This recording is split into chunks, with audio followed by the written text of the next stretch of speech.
सबसे बड़ी बात यह है कि इंडिया ने नहीं, न्यूयॉर्क टाइम्स ने बाकायदे छापा था और लगभग 30 करोड़ से ऊपर, लगभग 36 और 38 करोड़ के लगभग का ये लेन देन था। न्यूयॉर्क टाइम्स ने छापा और उसमें भारतीयता के लिए, भारतीय पत्रकारों के लिए बहुत शर्मनाक बात थी। न्यूयॉर्क टाइम्स ने इशारा भी किया, बहुत स्पष्ट नाम भी बोला, जिसमें प्रवीण पुरकायस्थ और ये अवसार शर्मा, इसकी बाकायदे जांच हुई। उन लोगों ने बाकायदे मेल के जरिए भेजा कि भारतीय हिस्सों को आप चाइना में दिखाया। इन्होंने दिखाया भी, उसके लिए ईमेल से पूछा भी क्या क्या दिखाएं, ये ऑनलाइन उन्होंने बताया भी। उसमें अवसार शर्मा भी रहे, ये भी रहे। आप समझ लीजिए, तो मुल्क बेचने वाली बात हो गई कि देश को बेचने के मतलब पूरे देश के इलाके उनको दिए दे रहे हैं। तमाम मामलों में इन्होंने भारत का साथ न दे करके चाइना का दिया। ये चीज़ बेहद गलत आ रही। नमस्कार, स्वागत है आपका एचडीवी न्यूज़ पर। मैं हूं आपके साथ शिप्रा सैनी। न्यूज़ क्लिक से जुड़े लगभग 30 ठिकाने दिल्ली एनसीआर में जहां पर छापेमारी हुई है, जिसमें पत्रकार अभिसार शर्मा के साथ साथ न्यूज़ क्लिक से जुड़े तमाम ऐसे पत्रकार हैं जिनके ठिकानों पर ये छापेमारी हुई है और कई पत्रकारों को हिरासत में लेकर अब दिल्ली पुलिस की स्पेशल सेल पूछताछ कर रही है। इस पूरे मामले में जो चीन से फंडिंग लेने का आरोप न्यूज़ क्लिक पर लगा है, उसको लेकर विस्तार से बातचीत करेंगे। वरिष्ठ पत्रकार अजय जी मेरे साथ हैं। अजय जी, बहुत बहुत स्वागत है आपका। वरिष्ठ पत्रकार के तौर पर इस पूरे मामले को लेकर कहीं ना कहीं न्यूज़ क्लिक पर जो छापेमारी हुई है और तमाम ऐसे वरिष्ठ पत्रकार हैं जिनके ठिकानों पर छापेमारी हुई है, वरिष्ठ पत्रकार के तौर पर आपको क्या लगता है कि चीन से फंडिंग लेने का यह आरोप है, इसमें किस तरह की जो कार्रवाई है वो आगे हो सकती है और कितना गंभीर ये आरोप है जिसमें जांच जो है वो चल रही है? देखिए, बहुत गंभीर आरोप है। सबसे बड़ी बात यह है कि इंडिया ने नहीं, न्यूयॉर्क टाइम्स ने बाकायदे छापा था और लगभग 30 करोड़ से ऊपर, लगभग 36 और 38 करोड़ के लगभग का ये लेन देन था। न्यूयॉर्क टाइम्स ने छापा और उसमें भारतीयता के लिए, भारतीय पत्रकारों के लिए बहुत शर्मनाक बात थी। न्यूयॉर्क टाइम्स ने इशारा भी किया, बहुत स्पष्ट नाम भी बोला, जिसमें प्रवीण पुरकायस्थ और ये अवसार शर्मा, इसकी बाकायदे जाँच हुई और जांच पे जब ये पाए गए। दूसरा, इन लोगों ने जो सबसे बड़ा अपराध किया है वो ये किया है कि चाइना के उसके कहने से उन लोगों ने बाकायदे मेल के जरिए भेजा कि भारतीय हिस्सों को आप चाइना में दिखाया। इन्होंने दिखाया भी, उसके लिए ईमेल से पूछा भी क्या क्या दिखाएं, ये ऑनलाइन उन्होंने बताया भी। उसमें अवसार शर्मा भी रहे, ये भी रहे। बहुत बड़ा वो है, आप समझ लीजिए, ये इतना बड़ा देशद्रोह का कि ये तो आप समझ लीजिए, तो मुल्क बेचने वाली बात हो गई कि देश को बेचने के मतलब पूरे देश के इलाके उनको दिए दे रहे हैं और चाइना के कहने पे। दूसरी आपको बता रहे, चाइना लगातार अपनी इनके से खबर दिलवा रहा था अपने फेवर की। इसके अलावा आपको बता रहे, तमाम मामलों में इन लोगों ने, पुलवामा वाले में भी भारत के लिए बड़ा व्यंग्य किया है। तमाम मामलों में इन्होंने भारत का साथ न दे करके चाइना का दिया। ये चीज़ बेहद गलत आ रही। आपको बता दें, इसके पहले ये पोजीशन थी कि एक बार नेहरू जी चाइना के राष्ट्राध्यक्ष जब यहाँ पे आए तो पत्रकारों को सबको खड़ा होना था, सब खड़े नहीं हुए थे, बैठे रहे थे। उस समय प्रधानमंत्री जी ने भी हल्का सा विरोध जाहिर किया था, मगर पत्रकारों ने दोबारा भी नहीं। जब अटल जी जब पाकिस्तान के बॉर्डर पे गए तो पत्रकार भी गए थे, तो उसमें जब वहाँ के राष्ट्राध्यक्ष होते तो शत्रुघ्न सिन्हा भी साथ में थे, तो भारतीय सेना अध्यक्ष भी गए थे, तो उन्होंने सैल्यूट नहीं किया, जबकि पाकिस्तान के उन्होंने सैल्यूट कर दिया था। उनके जितने भी पत्रकार थे सबने अटल बिहारी वाजपेयी, मगर भारतीय पत्रकारों ने नहीं किया था। ये अभी आया है, थोड़े दिन से, थोड़े वर्षों से। पत्रकारिता में मानहानि का मुकदमा, ये तो हम लोगों की एक प्रकार से इनाम है, परंतु देशद्रोह का दाग लगना सबसे बुरा है। इसमें सभी पत्रकारों को एक हो जाना चाहिए। मनीष कश्यप जो देशभक्त था, उसने कोई वैसी खबर नहीं दी, उसके ऊपर झूठे मुकदमे में उसके लिए कोई पत्रकार मान्यता नहीं, उसके ऊपर एनएसए लगा और ये तो विद प्रूफ हो गए हैं कि इन्होंने पर्चा दिया और करोड़ों रुपया इन्होंने तनख्वाहें ली है, करोड़ों रुपया। भारत में जितने राष्ट्रपति, प्रधानमंत्री, टोटल मंत्रियों को या बड़े बड़े आईएएस को या किसी भी डिपार्टमेंट के इतने आईएएस को तनख्वाह नहीं मिलती जितना इनको फंड मिला।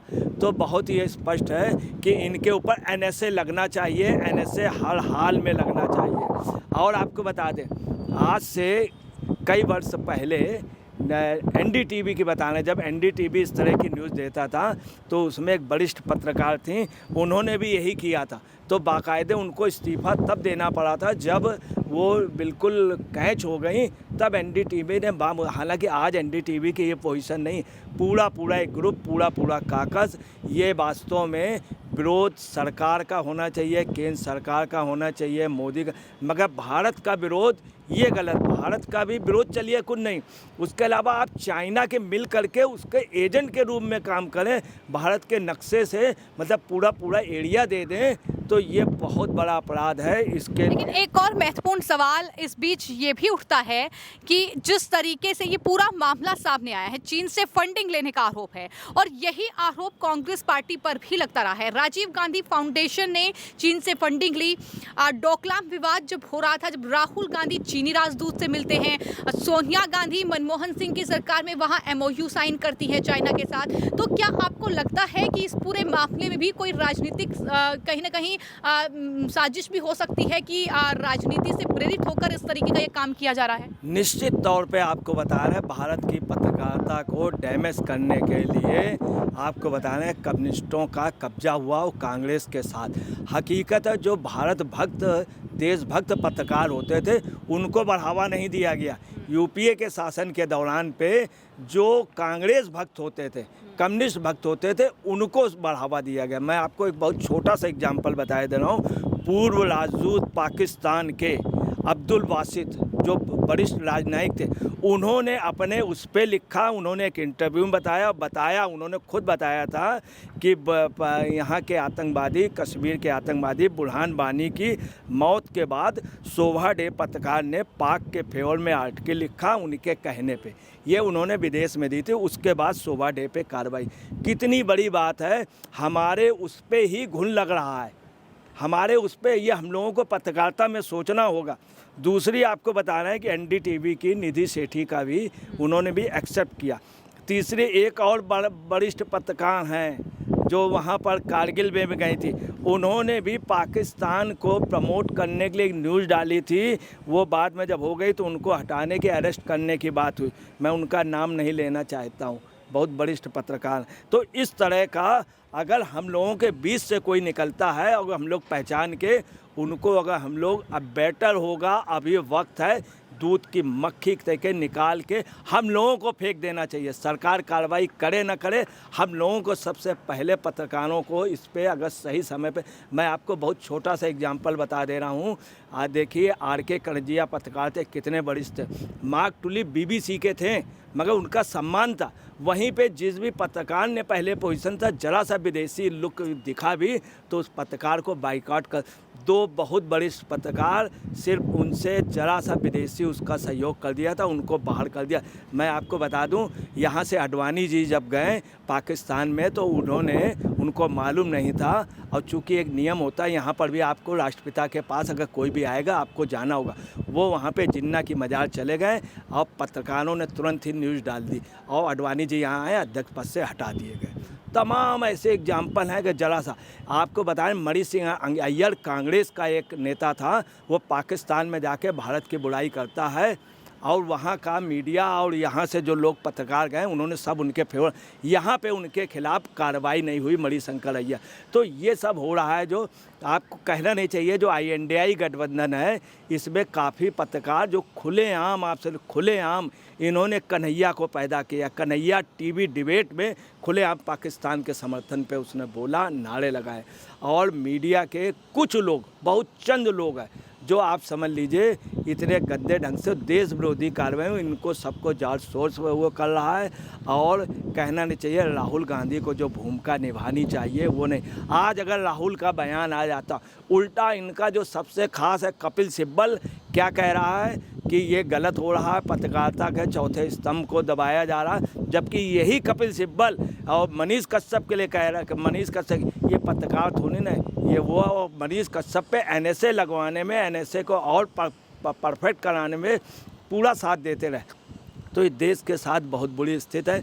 और अगर लेकिन आपने एक बात कही, आपने कहा कि तमाम पत्रकारों को अब इसके खिलाफ एकजुट हो जाना चाहिए। ये जो कार्रवाई हो रही है दरअसल इसको लेकर उन्हें जो है एकजुट होना चाहिए। लेकिन सवाल ये भी उठता है कि ये जो पूरी लड़ाई है, अब ये एक तरफ एजेंडाधारी पत्रकारों की हो चुकी है और दूसरी तरफ वो राष्ट्रवादी पत्रकार हैं, जो कि अब सोशल मीडिया पर भी देखने को मिल रही है। तो आपको क्या लगता है कि ये जो पूरी लड़ाई है, जैसे कि राजदीप ने सवाल उठाए, उन्होंने कहा कि एफआईआर और वारंट कहाँ है, आपने न्यूज़ क्लिक पर छापेमारी कर दी। तो वहीं सुशांत सिन्हा और तमाम ये पत्रकार ये कह रहे हैं कि ये जो कार्रवाई है एजेंडाधारियों की तो जांच होनी चाहिए, और ये जो पूरा चीनी से फंडिंग का मामला है तो उसको तो जांच होनी चाहिए। तो ये लड़ाई कहाँ जाकर थमेगी? देखिए, जब जब देश में मान लीजिए देश के खिलाफ या देशद्रोह की बात होती है तो आप यकीन मानिए पत्रकार आगे आता है। सुशांत सिन्हा, अब इस समय लड़ाई हो गई है, एक वो पत्रकार जो देशभक्त हैं, दूसरा जो देश विरोधी हैं।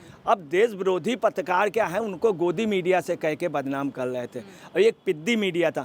पिद्दी मीडिया जैसा भी हो, हमें उससे इतराज़ नहीं, मगर अगर वो देशद्रोह का काम करेगा, भारत के खिलाफ न्यूज़ डालेगा तो बेहद गलत। मैं आपको बता दे रहा हूँ कि मुजीबुर रहमान के मरने से पहले भारतीय पत्रकारों ने बता दिया था। उसमें इंदिरा गांधी ने पूछा कि तुम किस आधार पे ये मुझको बताने आए हो कि मुजीबुर रहमान जी की बांग्लादेश में हत्या हो सकती। उनकी लड़की को बताया, उनकी लड़की भारत आ गई। बाद में इंदिरा जी ने भी माना था कि वास्तव में यहाँ के पत्रकार, जिस समय बांग्लादेश की आज़ादी की बात हुई तो यहाँ के पत्रकार यहाँ पे बगैर बताए वहाँ पर गए। कहाँ पर? बांग्लादेश में छिप करके रिपोर्टिंग की, और उन्होंने दिखा दिया बाद में कि देखिए हम कितने देशभक्त। मैं आपको एक चीज़ और बता दूं कि बॉम्बे में जब कांड हुआ है, सबसे पहली जो शहादत हुई है वो टाइम्स ऑफ इंडिया के एक लेडीज जर्नलिस्ट की हुई है। हम लोगों ने गम नहीं बनाया था। ये है पत्रकारिता। दूसरी बात सुनिए आप, जिस समय ये बॉम्बे वाला कांड हुआ है उस समय भारत की एक लड़की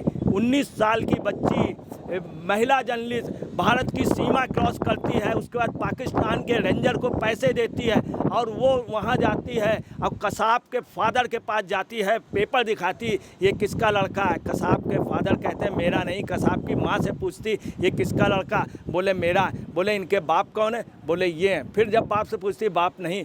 एक पत्रकार वहाँ तक जाती है और जा करके फिर हिंदुस्तान की सीमा पे आके, ये है पत्रकारिता की, आप समझ लीजिए कि किस तरह से देशभक्ति है। तो इस पूरे मामले को लेकर वरिष्ठ पत्रकार अजय जी ने अपनी राय साझा की है और ये कहा है कि जो ये न्यूज़ क्लिक पर कार्रवाई हुई है, जो तमाम ऐसे पत्रकार हैं न्यूज़ क्लिक से जुड़े हुए हैं, दरअसल उन पर कार्रवाई यूएपीए की धाराओं में हुई है, लेकिन असल में तो इन पर एनएसए रखना चाहिए। और ये भी उनकी तरफ से कहा गया है कि अब कहीं ना कहीं ये देखने को मिल रहा है कि एक तरफ राष्ट्रवादी पत्रकार हैं मनीष कश्यप, जिनके समर्थन में एक भी नेता और एक भी पत्रकार का ट्वीट नहीं आया, लेकिन वही न्यूज़ क्लिक पर कार्रवाई होते ही ये तमाम एजेंडाधारी पत्रकार जिस तरीके से बौखलाए हैं वो साफ तौर पर दिखाता है कि कहीं ना कहीं वो लिस्ट लंबी है, लेकिन ऐसे पत्रकारों पर लगाम लगाने की जरूरत है। फिलहाल आपकी इस पूरे मामले पर क्या राय है, हमें कमेंट बॉक्स में जरूर लिखें और चैनल को सब्सक्राइब करें। धन्यवाद।